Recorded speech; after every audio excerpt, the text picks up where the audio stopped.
Muni service changes are going into effect on June 21st. But don't worry, you'll still be able to get where you need to go on public transit in San Francisco. Muni's here to stay. We're here to provide innovative service.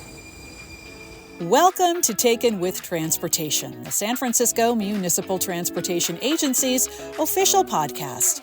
I'm your host, Melissa Call-Ross, and in this episode, we're going to walk you through some of those changes.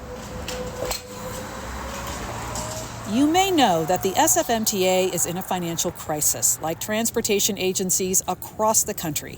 So we have optimized some of our parking programs, and we have strengthened our fare compliance enforcement to ensure that everyone on Muni pays their fair share.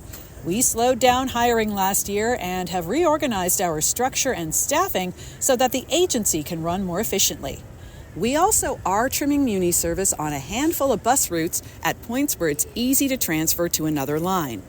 Please know that we always have our customers in mind and that we're making other service changes that reduce delays and improve reliability, safety, and accessibility. The best place to begin this discussion about your bus ride is on the bus. So we climb on board one of the affected routes with Sean Kennedy, Muni's Chief Planning and Implementation Officer when these changes were designed. 5 Fulton 2, Transit Center. So the 5 Fulton is really one of our premier transit corridors in the city. Really one of our first Muni Forward projects was on the 5 corridor, as well as our first implementation of a rapid line. We actually had called it the 5 Limited at the time, and then eventually changed that distinction to Rapids, and we now have 6 lines that have rapid service on it. So really exciting. We've seen a pretty big increase in ridership based on the Muni Forward work. We saw about a 15% increase in ridership. And then pre-COVID, we're seeing about 20,000 or so riders a day on the 5 corridor. Most ridership really has shifted now to the 5 Rapid, and we have less ridership on a per bus basis on the local. So there are changes coming to this route, specifically the 5 local. Tell us a little bit about those. So the 5 local will turn around at Market. The 5 Rapid will continue all the way down Market Street as it does today. The Rapids only run until 7 o'clock at night, however. And so after 7 at night, the locals will then run all the way downtown. So we're not losing that overall connection. There's no change to frequency for the entire line. There'll just be this change at Market Street if you're on a local. If you want to go all the way downtown, you could go to a 5 Rapid stop at any point along the corridor or transfer to the many other services we have on Market Street once the 5 reaches Market. To be clear, as of the production of this episode, both the 5 and the 5 Rapid run to the Transit Center in the Financial District near the Embarcadero and the east end of Market Street. As of June 21st, the 5 will turn around at Market Street in the Civic Center area, as Kennedy describes. Now the question is, how did we decide on this plan for the 5? These changes came with a lot of trade-offs, and we did not make these decisions easily. About a little less than 20% of our 5 local ridership will be affected by these changes, because those are people that are either getting on or off in the Market Street corridor. But we felt that trade-off in concert with the 5 Rapid going all the way downtown, as well as the alternative, which was to reduce a whole or eliminate an entire line of service where 100% of the people riding the line would be affected. We really felt that was a trade-off that we were willing to make, although, that being said, anytime you have to force a transfer or provide another transfer location, it's not a great setup, but that's what's going to have to be in the near term while we deal with these budget issues. As Kennedy just mentioned, we do know that transferring might be hard for some riders. We try to provide one-seat rides and one-seat connections as often as possible, but in some cases, transferring is needed, and it does go to why we have such a well-connected network. That's the whole point of having many options and many connection points around the city to make different types of trips and support all of your trip needs, not just one specific one to downtown. So this change is really being able to support continued access down Market Street without reducing access or frequency around the rest of the city. One of the big things we heard about these changes when we were first talking about what to do to address some of the budget shortfalls was, please don't remove access and please don't reduce frequencies. And this plan, while difficult because it does mean that an extra transfer is needed for some people, it does mean that we do not have to cut frequencies and we're not reducing the number of connections we make as a system. And we would never make our customers do something we wouldn't do. So as for the transfer from the 5 local, Leavenworth. So time for us to get off and demonstrate how it's done? Sounds good. All right, here we go. Doors are opening. The last eastbound stop on the 5 during the weekday will be at Leavenworth and McAllister. Now you can stay at this stop and wait for the next 5 rapid, or it's a short walk just over a block to both the boarding island and the Muni Metro stop at Market and 7th. After walking over, we resume our conversation with Kennedy under the canopy at the entrance to that Metro stop. If you want to continue on downtown, you can either get on the 9R, the F line, or go down below in the subway and catch a Muni or BART. All right, and then you're on your way up Market Street. With all of these lines combined, do we have any kind of estimate as to how long people will have to wait for a connection? So on average, there is a transit service headed downtown Market every 2 minutes or so. Now, of course, in an individual trip, you might have to wait a couple more minutes than that, but on average, it should be about a 2-minute wait. You also can catch the 7 Haight Noriega bus at the boarding island on Market at 7th and take it to the transit center.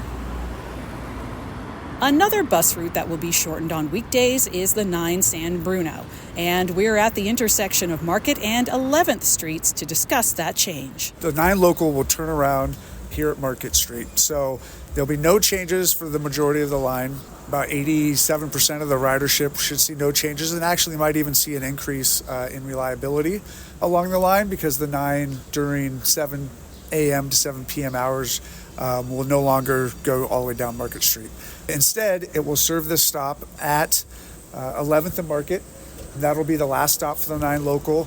It'll then turn around. People that want to continue downtown or down Market Street have several options. One, they can wait here at this exact stop, and a 9R will serve this stop, and they can get on that 9 Rapid and take that down Market Street. Or they can walk across 11th Street and go down into the subway and catch the Muni Metro in the subway. Or they can catch the F line or several other buses that serve Market Street, including the 7 line. All right, perfect. So if somebody had been coming from the financial district, say, and wants to take the 9 local, they could transfer right here? Exactly. So they will get on the 9 Rapid on Market Street, and then they could either transfer here at 11th and Market, or they can get off at any of the other rapid stops along the 9 and transfer to a 9 local that will also be serving that stop. Now, the third route that will be shortened is the 31 Balboa. One end of the 31 route is at Ocean Beach, and as of this recording, it runs to Caltrain south of Market. But that's about to change. The 31 will be very similar to what we did during COVID. So it will go through the Tenderloin, and then when it hits Market Street at 5th and Market, we'll turn around and go back through the Tenderloin and out of Richmond.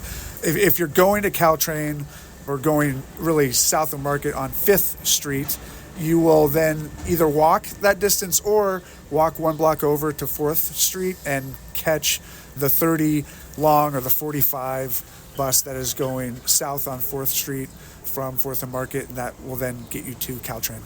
You also could go downstairs and catch the end, correct? You could go down below, catch the end, and it'll go all the way around the Embarcadero and end up at Caltrain. Very scenic. Correct. Very scenic. Actually, there is something I should point out. The 5 and 9 local changes are only in effect when the rapids are in service. And so that means, at 7 at night and on the weekends, the local service will continue all the way down Market Street. That is not the case with the 31. The 31 will be turning at Market Street at all times. There will not be an extension of the 31 during the weekends, for example. Those are the 3 routes we're shortening, but we're making one more change that's kind of exciting. We're combining 2 routes into one.